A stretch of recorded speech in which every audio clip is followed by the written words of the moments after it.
guru. Ya. Guru adalah sebuah profesi, guru adalah sebuah laku, Ya. role model. Makanya kita membicarakan, maka lahirlah dua hal, Ya. guru picontoan dan guru lain picontoan. Hal-hal yang sederhana, yang sepele itu yang terpenting, yang lebih terasa begitu dan lebih mengena. Kenapa? Karena tadi Pak Ajat mengatakan apa yang diberikan itu berasal dari hati. Maka pendidikan merdeka adalah pendidikan yang tadi mengembalikan manusia pada fitrahnya. Apa fitrahnya? Ya dia sebagai khalifah. Kalau saya justru melihat gini Pak, guru ini kan menjadi garda terdepan dalam hal pencapaian tujuan pendidikan nasional. Ya. Kita sebelum bicara tentang hal baik-baik, Ya. lebih baik kita ngomongin aib. Saya ingin di forum ini ada sebuah pengakuan dosa atau aib apa yang terbesar ketika bapak-bapak ini jadi siswa. Terkait dengan perayaan atau perayaan Hari Guru itu sendiri, menurut Pak Dwiyoso harusnya seperti apa sih perayaan Hari Guru itu? Tapi sebelum kita bicara tentang esensi Hari Guru, saya ingin Pak Dwiyoso mungkin ada satu cerita tentang pengalaman dia atau ingatan dia tentang seorang guru, baik di SD, di pesantren dan lain sebagainya. Mungkin Pak.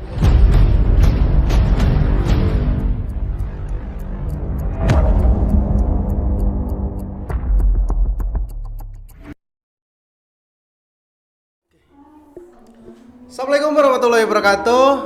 Waalaikumsalam warahmatullahi wabarakatuh. Sampurasun. Rampes. Selamat pagi menjelang siang rekan-rekan pendidikan merdeka. Hari ini di hari guru. Hari Guru. Hari guru ya, hari Kamis hari guru dan rekan-rekan pendidikan merdeka khususan pada hari ini kita podcast bebarengan gitu ya. Dan sudah hadir rekan-rekan saya. Mungkin bisa dikenalkan dulu.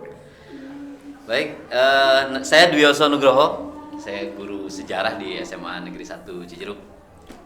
Oke, saya Sudarjat, murid tertua di SMA Negeri 1 Cijeruk yang sekaligus sebagai guru agama di SMA ini. Ya, ya saya mah siapa tuh? Ya. Oke, hari ini kita mau bincang tentang Hari Guru. Atau Hari esensi Guru.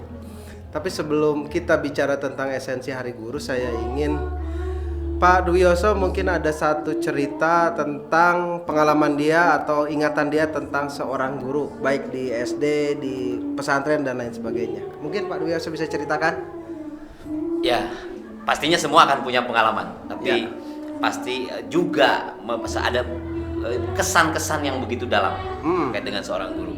Saya punya kenangan seorang guru di SMA, namanya Bu Wiwik Ardiani. Mungkin nanti Bu Wiwik menyaksikan podcast ini, Ibu, saya sangat mencintai Ibu. Karena Bu Wiwik ini adalah orang tua saya, teladan saya gitu ya. Beliaulah yang menyelamatkan saya di SMA dulu. Dia wali kelas saya 2 tahun. Siap. Ya, saya adalah murid terpandai. Ya. Asik. Oke. Paling bawah tapi. Beliau mengatakan begini, Dwi, kamu harus masuk jurusan IPA. Padahal sebetulnya saya tidak tertarik dengan IPA gitu ya. Iya. Hanya karena beliau menjadi wali kelas di kelas 12 IPA, maka saya harus masuk IPA. Begitu. Begitu kenangan saya dengan bukan Bu Wiwik ya. Oke. Nah, Pak Ajat mungkin bisa diceritakan pengalamannya? Aduh, kalau bicara tentang guru, Kita punya banyak guru, tapi banyak banget. ada Banyak satu banget. dua yang Ya. mungkin perlu di yang berkesan juga banyak banget bro. Gitu. Terlalu jauh ya. Iya. Dengan terlalu Oh, siap. jauh. Karena suara dia Banyak keras. banget. Tapi yang sampai hari ini terkenang dan darah ilmunya mengalir gitu. Ya. Di SD saya terinspirasi Pak Samsudin. Samsudin ya. Mudah-mudahan Bapak masih mendengarkan gitu. Yang kedua di SMP di Sanawiyah saya dilatih dan dididik oleh Pak Anwar Hamidi. Saya dilatih banyak hal terkait dengan organisasi karena beliau waktu itu pembina OSIS dan saya mungkin yang sekarang dilakukan oleh saya di dunia organisasi darahnya dari situ, Bang. Oke, siap. Kemudian Pak Cecep Suhaimi almarhum, mudah-mudahan Allah mengampuni dosanya. Di SMA Pak Kusnawan. Akan menyentek status. Pak Kusnawan. Selamat apa ya? Semoga terus berbahagia, Pak. Itu semoga terus berbahagia. Beliau udah pensiun. Betul. Beliau sudah pensiun. Dan dalam kehidupan yang masih mengakar dalam diri saya sekarang adalah bapak beliau. Bapaknya Pak Sultan ini yang menginspirasi dan mendorong saya untuk melakukan apa yang dilakukan oleh seorang guru. Satu pesan beliau yang selalu saya pegang adalah, Jat, lamun ke maneh jadi guru, kalau kamu nanti jadi guru, ingat tugas guru itu bukan hanya meluluskan, tapi tugas guru adalah membekali anak ketika setelah lulus. Jadi tugas guru bukan hanya meluluskan anak, tapi membekali anak setelah lulus. Mudah-mudahan Allah mengampuninya. Allahumma firlahu warhamhu wa'fu anhu. Dah banyak lagi lah kalau masalah guru. Pokoknya buat semua guru Al-Fatihah lah gitu. Gitu berat. Oke, itu sambil ngobrol di sawah dan nyamit padi ya kita. Luar biasa. Oke. Terkait dengan tadi sudah diceritakan beberapa, karena tadi semua orang adalah guru dan kita memiliki banyak guru ya, di SD, SMP atau SMA. Dan satu hal lagi, Bang. Guru terhebat itu bukan itu. Siapa? Guru terhebat itu bagi saya, Iya. itu adalah tukang bilik. Oh ya, Itu guru terhebat saya. Orang tua saya. orang Bapak tua, saya dan ibu iya. saya. Iya. Oke, waduh, handphone siapa tuh yang mohon maaf ya, takut kena monetasi nih. Oke, terkait tadi sudah diceritakan tentang siapa guru-guru yang memiliki kenangan yang bisa diingat lah. Maksudnya bukan, karena kalau kita benar-benar ngingat semua juga punya kenangan, ada porsinya masing-masing gitu ya. Ada porsinya masing-masing, punya andil gitu terhadap diri kita. Nah, terkait dengan perayaan atau perayaan Hari Guru itu sendiri, menurut Pak Dwioso harusnya seperti apa sih perayaan Hari Guru itu? Kita kan memang selalu kalau bahasa saya selebrasi gitu ya.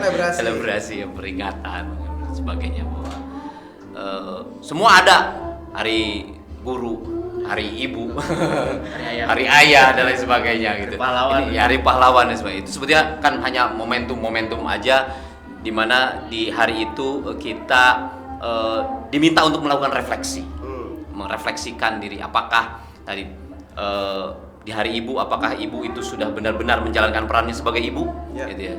Kemudian di hari ayah juga demikian, dan di hari guru, ini refleksi buat kita bagi guru-guru, gitu ya. Apakah kita sudah menjalankan peran kita sebagai seorang guru, gitu.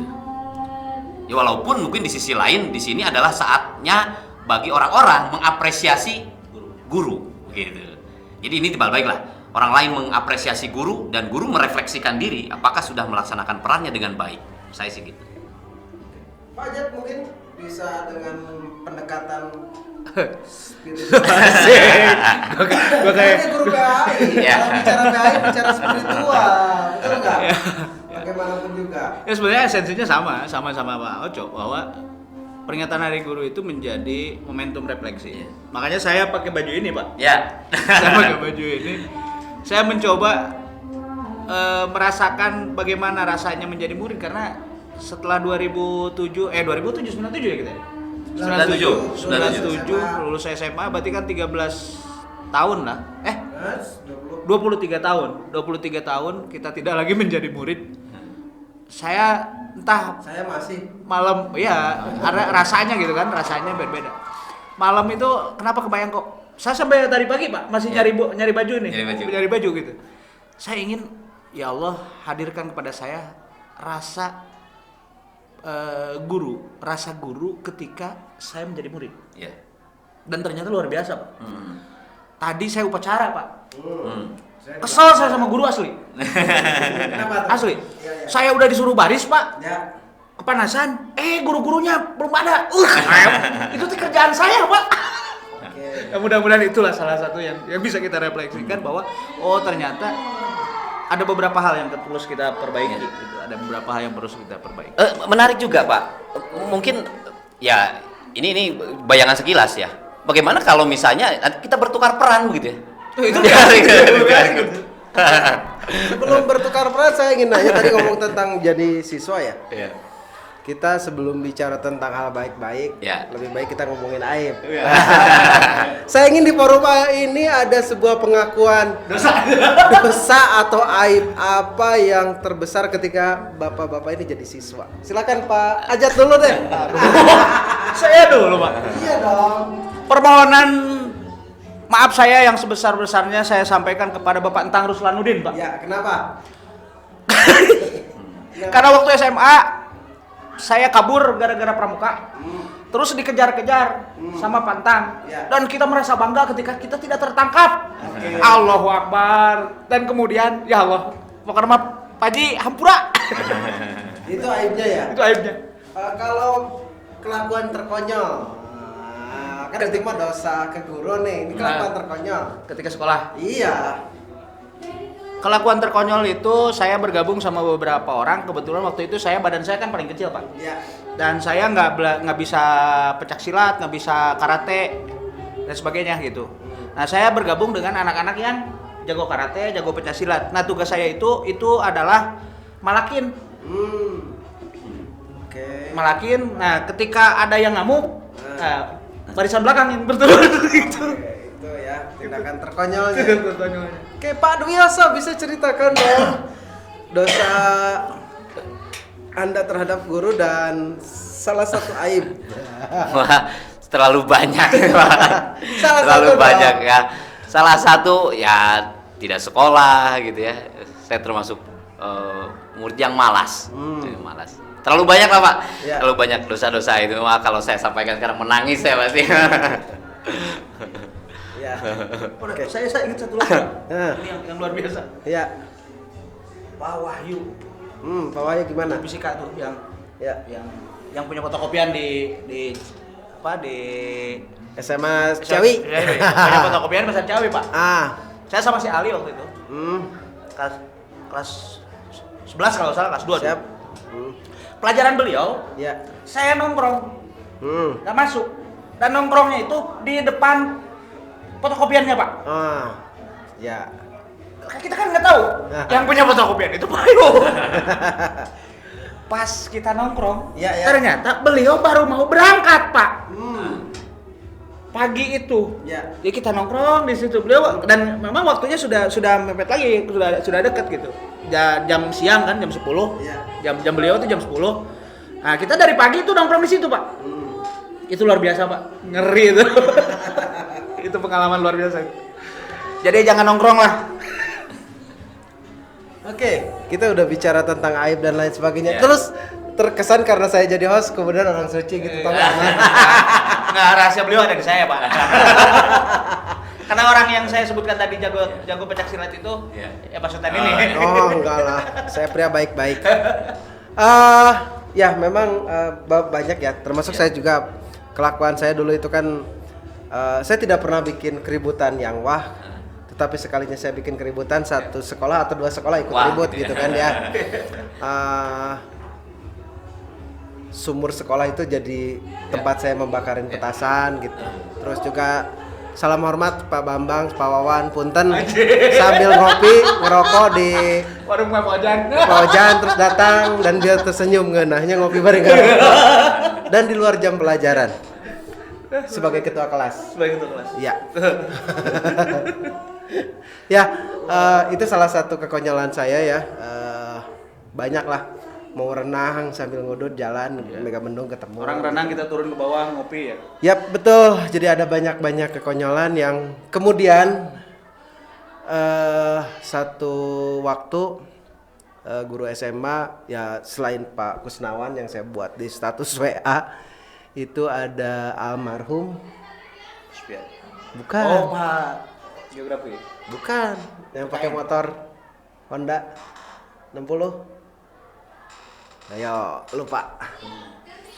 Dia ketika saya diterima PMDK, karena waktu itu saya sudah berbaikan kan, berteman juga dengan Anda, nilai saya jadi baik dan lain sebagainya, keterima PMDK di IKIP dulu ya. Ketika ketemu kemudian, Sultan kamu keterima di IKIP? Arek jadi gurunya. Yakin? Jawaban saya duka. Terus dia melanjutkan lagi. Tapi memang guru mah kudu pernah ngarasaan banal. Ya, guru mungkin bukan makhluk suci ya. Dalam artian bukan center of earth atau bagian yang memonopoli kebenaran akademis, memonopoli kelurusan moral dan lain sebagainya. Tetapi menjadi fasilitator, menjadi teman dan diskusi dan lain sebagainya. Yang itu yang saya rasakan.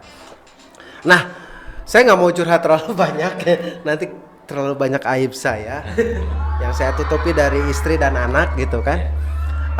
Kita lanjutkan di hari guru ini. Tadi kan kita bicara tentang aib. Kita bicara harapan nih. Kita bicara tentang harapan.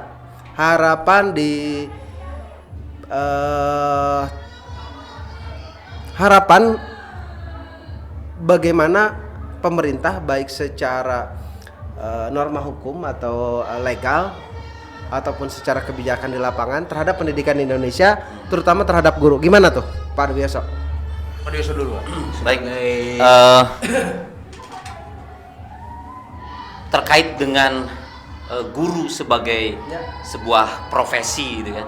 Sebagai sebuah profesi, ini kan sudah diatur Pak ya. Jujur saja, saya baru nyontek undang-undang guru. Kode etik guru dan sebagainya. Itu menjadi sebuah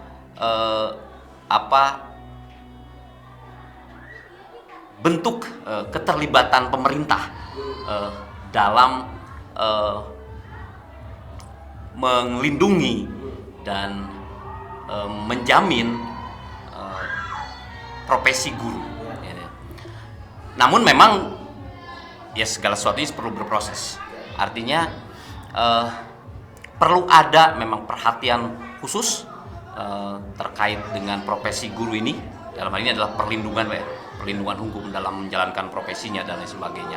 Namun di sisi lain juga ini menjadi tadi introspeksi kita, apakah kita sudah melaksanakan fungsi-fungsi kita sesuai dengan undang-undang guru dan kode etik guru. Saya rasa itu. Kalau saya justru melihat gini Bang, guru ini kan menjadi garda terdepan dalam hal pencapaian tujuan pendidikan nasional. Dan di tujuan pendidikan nasional itu jelas tertulis bahwa tujuan pendidikan nasional adalah mengembangkan potensi peserta didik untuk menjadi manusia yang beriman, bertakwa, berakhlak mulia, sehat, berilmu, cakap, kreatif, mandiri, bertanggung jawab, dan demokratis. Nah, maka tugas guru, ya tadi, tugas pemerintah, tugas pemerintah tentu menyediakan guru, melatih guru, dan sebagainya. Dalam rangka apa? Dalam rangka bagaimana meningkatkan guru dalam mampu mengembangkan potensi tadi. Iya, bagaimana mengembangkan potensi itu, dan potensi itu apa? Kalau saya memahami potensi kita itu kan 3. Kalau Zakia Darajat menyebutkan ada akal, ada hati, kemudian ada fisik, gitu. Nah, tiga potensi ini yang harus dikembangkan oleh kita. Maka saya selalu mengatakan tugas guru itu sebenarnya sederhana. Tugas guru itu hanya melatih rasa, bikin masalah, sama nyuruh. Iya, artinya apa? Ketika yang mau dikembangkan dan diolah adalah hati, maka guru harus punya kemampuan untuk mengolah rasa anak. Bagaimana mengolah rasa anak itu? Ya ini, kita mencoba menjadi seorang murid, dan kita seorang guru, kita mencoba menjadi seorang murid. Ini olah rasa. Gitu. Empati. Itu memunculkan itu. Kemudian yang kedua, kaitan dengan bagaimana mengembangkan akal. Fungsi akal itu kan berpikir. Dan bagaimana supaya anak mikir? Ya kasih masalah. Maka tugas guru adalah bikin masalah Supaya anak nanti supaya jadi anak problem mikir. solver. Betul gitu. Kemudian yang ketiga nyuruh. Kenapa harus nyuruh? Karena fisik. Ya. Fisik ini berkembang ketika dia mampu bergerak dengan sehat, dengan terampil, dengan cakap. Nah, apa yang harus dilakukan oleh guru? Ya nyuruh. Maka perbanyaklah bikin masalah dan perbanyaklah menyuruh siswa. Gitu. Bikin kopi termasuk. Bikin kopi itu belajar loh, Bang. Oke. Lah, pertanyaannya, kopi terindah itu kopi siapa? Dibuat oleh Istri siswa. kita. Oh, istri kita kan. Ya. Dan mereka, siswa-siswa itu adalah calon istri-istri dari suami-suaminya. Bayangkan ketika mereka mampu menyeduh segelas kopi dengan penuh cinta, dan segelas kopi ini menjadi wasilah kebahagiaan suaminya. Dan itu mengamalkan ilmu dari kita. Bagaimana ilmu menyeduh kopi yang enak gitu kan. Luar biasa. It make sense ya. Yes. Oke. Tadi sudah dibahas bagaimana pendidikan yang merupakan ranah kewajiban negara, Ya. bagian dari hak asasi manusia di bidang ekosop yang Ya. kemudian diturunkan dalam bentuk kurikulum dan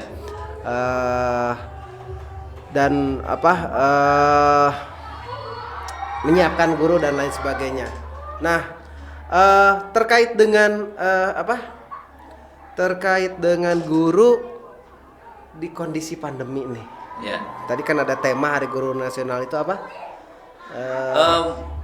Mengajar dengan hati, pulihkan Negeri, Ya, terus program kemudian pendidikan. konsep pendidikan merdeka. Bagaimana tanggapan Pak Dewi Wasane dan Pak Hajar? Oke, Kan kau bikin masalah. ya menarik. Berat ini masalahnya berat kali. Pendidikan merdeka. Iya. Ya. Merdeka kan bisa diartikan terbebas dari tekanan, kemudian bebas menentukan pilihan dan lain sebagainya. Pada hakikatnya pendidikan adalah seperti itu. Yes. Pendidikan Membebaskan. kalau bahasa paman saya ya, Paulo Freire.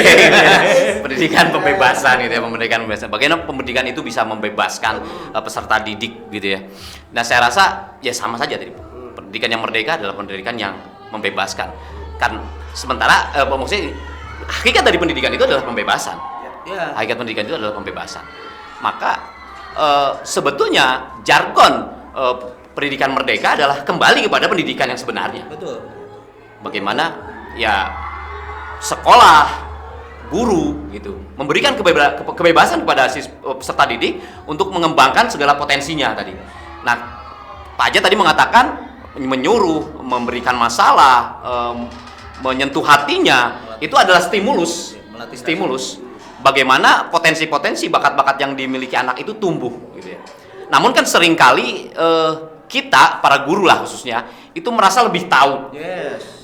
merasa Mereka anak-anak. mereka anak-anak dan kita mengarahkan begitu ya. Kita mengarahkan. Excellency. Yes, begitu. Ketika saya menjadi guru sejarah, saya berpikir bahwa anak harus tahu sejarah. Yes. Sementara persoalannya mereka tidak tertarik dengan sejarah. Yes. Kemudian mereka berpikir bahwa apa sih gunanya sejarah bagi mereka, gitu ya. Nah, saya rasa kita perlu kembali meninjau lah ya, seberapa penting sesuatu yang kita anggap penting bagi siswa. Yes. Gitu.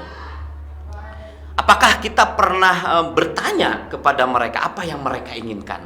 Gitu. Sesuaikah dengan apa yang akan kita berikan? Nah, itu saya rasa. Ekspektasi mereka apa? Yes, Setelah di yes. sini tuh, ya. Itu, ya. Pak Ajat, mungkin. Asik ini apa yang disampaikan Pak Dios. Tapi nanti kita akan tutup dengan satu pertanyaan terakhir. Siap. Karena sepertinya ditunggu ya. Jadi Ya. apa yang kita lakukan itu, apakah benar ini bermanfaat buat mereka? Ya. Atau hanya memenuhi syahwat kita aja? Ya. Nah gitu. Misalnya banyak hal. Kita melakukan banyak program misalnya yang mengatasnamakan mereka, Ya, yang mengatasnamakan siswa. siswa. Itu betul harus dikontemplasi oleh dipikir lagi oleh kita. Benarkah program ini itu bermanfaat buat mereka? Betul. Atau hanya sebenarnya hanya untuk memenuhi Membebani syahwat kita, atau malah sebaliknya membebani anak. membebani begitu. anak Iya. gitu, betul. Dan tadi ketika berbicara konsep pendidikan merdeka, konsep pendidikan merdeka itu kan sebenarnya konsep Islam, Bang. Iya. Konsep Islam karena apa? Karena manusia itu itu dituntut oleh Allah untuk kembali fitrah. Ya. Nah itu, untuk kembali fitrah. Fitrah itu apa? Fitrah itu ya merdeka. Merdeka dari tekanan. Ya. Kuncinya hanya satu. Hanya satu yang boleh menekan kita. Siapa? Tuhan. Tauhid itu la ilaha illallah. Tidak ada tekanan bos, tidak ada tekanan uang, tidak ada tekanan nafsu, tidak ada tekanan wanita, tidak ada tekanan anak, tidak ada tekanan jabatan, tidak ada. Itu. Ketika kita tertekan oleh jabatan, maka kita sudah lagi tidak bertauhid. Karena ada sebagian guru yang mengatakan, siapa sebenarnya Tuhanmu? Itu adalah ketakutanmu. Ketika kamu takut miskin, berarti Tuhanmu adalah uang, kekayaan. Ketika kamu takut terhina, berarti Tuhanmu sebenarnya adalah kemuliaan. Kamu sedang memuja kemuliaan, sedang mengejar kemuliaan gitu. Maka pendidikan merdeka adalah pendidikan yang tadi mengembalikan manusia pada fitrahnya. Apa fitrahnya? Ya dia sebagai khalifah, pemberi manfaat pada sesama. Dan untuk bisa memberi manfaat pada sesama, kuncinya 3. Hatinya bersih, akalnya bersih, fisiknya sehat. Bastotan fil ilmi wal jismi. Udah agama tak? Oke, sebenarnya jadinya 2, tetapi saya tetap komitmen dengan saya ucapkan tadi 1 ya. Jadi akhirnya saya harus memilah yang mana. Yang pertama bicara tentang kompleksitas, atau satu lagi saya pilih yang 1 sebenarnya yang terakhir akhirnya. Bagaimana guru itu sebuah profesi. Semua mengakui guru itu sebuah profesi. Tetapi kemudian guru itu pekerjaan mulia. Dalam artian pekerjaan yang tadi sudah disampaikan ilahiyah.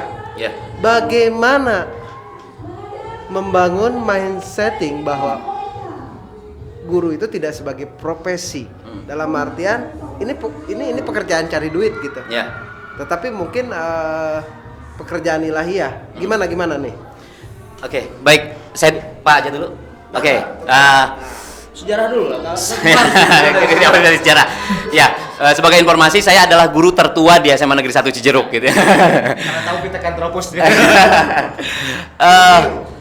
Kabel saya tadi bahwa semua orang adalah guru. Pak Aja tadi mengatakan bahwa guru yang utama bagi dia adalah orang tuanya.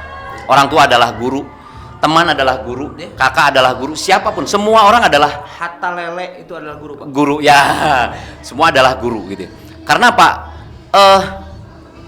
pada hakikatnya seseorang yang mengantarkan atau memberi informasi sedikit pun itu adalah guru gitu. Dan seringkali kadang-kadang hal-hal yang sederhana, yang sepele itu yang terpenting, yang lebih terasa begitu dan lebih mengena. Kenapa? Karena tadi Pak Ajat mengatakan apa yang diberikan itu berasal dari hati. Ada salah seorang seniman, karena saya katanya guru yang nyeni, salah seorang seniman yang saya ingin kutip di sini kalimatnya, Glenn Fredly. Dia kalau bikin karya itu selalu dari hati, karena apa yang berangkat dari hati akan sampai ke dalam hati. Nah, itu pun hati-hati main hati. Itu pun saya rasa berlaku untuk guru. Ketika tadi Pak Sultan mengatakan bahwa guru bukan hanya sebatas profesi, pekerjaan yang harus dijalankan secara profesional dengan berbagai aturan, kode etik guru, undang-undang guru, dan mendapatkan imbalan yang setimpal dengan apa yang dilakukan, gitu ya. Tapi juga guru ini adalah sebuah laku. Saya rasa sebuah laku. Nah, bagaimana menjembatani itu?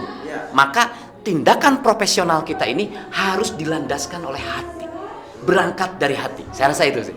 Terlalu muluk-muluk memang, dakik-dakik gitu. Tapi kita sebagai umat Islam ya, Pak Ajat sebagai guru agama, saya rasa kita perlulah satu, ketika berangkat dari rumah kita memang niatkan adalah untuk mencari nafkah buat anak istri, ibadah Pak. Kemudian yang kedua kita niatkan memang untuk mendidik. Saya rasa itu salah satu upaya untuk bagaimana pekerjaan yang kita lakukan ini tadi berasal dari hati. Oke. Sebelum saya masuk nih, saya agak itu dulu Pak Oco. Saya lebih senang disebut guru beragama Pak Oco daripada guru agama. Karena jadi gini, kalau saya melihat guru itu justru ya semua harus jadi ibadah. Ya. Kalau kemarin saya ngobrol dengan Bang Sultan kaitan dengan Cisadana Resik. Ya. Cisadana Resik harus jadi ibadah. Ya. Tanam pohon harus jadi ibadah kan gitu. Ya. Nah, bagaimana guru itu menjadi ibadah? Ya. Gitu. Nah, Walaupun yayasannya cari duit gitu. walaupun ya sama gitu. Karena gini, Bang. Saya sampai hari ini masih ngeri satu kalimat dari guru saya. Ya. Aku tidak akan masuk surga sebelum Ya. kamu masuk surga. Iya. Karena apa? Karena kamu itu tanggung jawab aku. Ya. Jadi ketika kamu belum selesai, Ya. maka aku akan menunggumu. Luar biasa. Karena ya tadi ajaran yang kita ajarkan ke mereka, ketika mereka salah menggunakan, Ya. malah menjauhkan dirinya dari ketaatan kepada Ya. Allah, menjauhkan dirinya daripada Tuhan, Ya. maka berarti kan kesesatan yang didapatkan. Ya. Dan kita ketika kita ngomong, ketika kita ngajar, ketika kita ngasih tahu mereka, bisa jadi ada fatwa-fatwa kita yang menyesatkan mereka. Ya. Satu contoh, Nah. beberapa tahun yang lalu saya selalu gembar-gembor ke anak-anak, kamu harus sukses, jadilah orang hebat, jadilah orang kaya. Nah, itu kan. Nah, ketika ditanya, Nah. mereka misalnya terus berusaha untuk kaya dan melupakan hakikat dirinya dalam pengabdian kepada Tuhan, kepada alam semesta dan sebagainya kan. Di akhirat ditanya, Menghalalkan segala cara. iya kan, akhirnya dia mengamalkan segala cara karena untuk kaya dan itu mengamalkan ajaranku. Karena kataku, kamu harus jadi orang kaya. Nanti di akhirat dia bilang, ya Allah bentar, aku begini itu karena mengamalkan ajaran Pak Ajat. Nggak bisa. Nah, maka saya itu harus bertanggung jawab. Ya. Maka oleh sebab itu tadi saya bilang, fokus ke sini, intinya keberhasilan seorang guru adalah ketika anak-anak lulusannya mampu mendekat, mampu semakin dekat dengan Tuhan. Bukan dalam artian harus melaksanakan syariat. Ya. Karena dalam syariat itu ada yang wajib, ada sunnah. Ya. Kan gitu, bukan itu. Tapi karena apa? Karena yang diinginkan Tuhan dalam hidup ini adalah kamu bermanfaat untuk makhluk-makhluk kamu yang lain, makhluk-makhluk Allah yang lain. Itu esensi dari kemanfaatan gitu. Maka oleh sebab itu, ini di momen luar biasa nih, Pak Sultan, saya mohon izin. Saya ngajar di 2000, Pak. Entah berapa ribu anak yang pernah dapat fatwa saya. Fatwa baik, fatwa setengah baik, dan bisa jadi fatwa-fatwa yang menyesatkan. Maka di hari yang berbahagia ini, setulus hati saya mohon maaf kepada anak-anakku, Sama-sama saya ya, juga. kepada anak-anakku yang ketika kamu dalam hidup kemudian kamu menemukan kok ajaran Pak Ajat jadi menyesatkan saya, tinggalkan. Ya. Cirinya adalah apakah ajaranku membuat kamu menjadi lebih dekat kepada Allah atau tidak. Jika ajaranku membuat kalian jauh, semakin menjauh dari Tuhan, semakin menjauh dari kebaikan, maka tinggalkan ajaran itu. Itu. Mungkin juga sama Pak Sultan dan Pak Ocen Sama. gitu. Ya, salam cinta buat kalian semua. Oke, kita sudah berakhir pada Nah. segmen terakhir ya. Ya. Segmen terakhir, pertanyaan terakhir tadi. Ya, bagaimanapun kita harus tutup. Ya. Guru adalah sebuah profesi, guru adalah sebuah laku, Ya. role model, makanya kita membicarakan, maka lahirlah dua hal. Ya. Guru picontohan dan guru lain picontohan. Aya guru contohan dan guru lain contohan. Oke, hal-hal yang baik datangnya dari Allah, semoga bisa menjadi inspirasi dan lain sebagainya. Ya. Hal-hal buruk jangan ditiru. Ya. Dan itu semata-mata kealpaan dan kelemahan saya sebagai manusia. Terima kasih sudah bertahan di SPM Radio 107,7 FM. FM SMA Negeri 1 Cijeruk. Wabillahi taufiq wal hidayah. Wassalamualaikum warahmatullahi wabarakatuh. Sampurasun. Salam cerdas.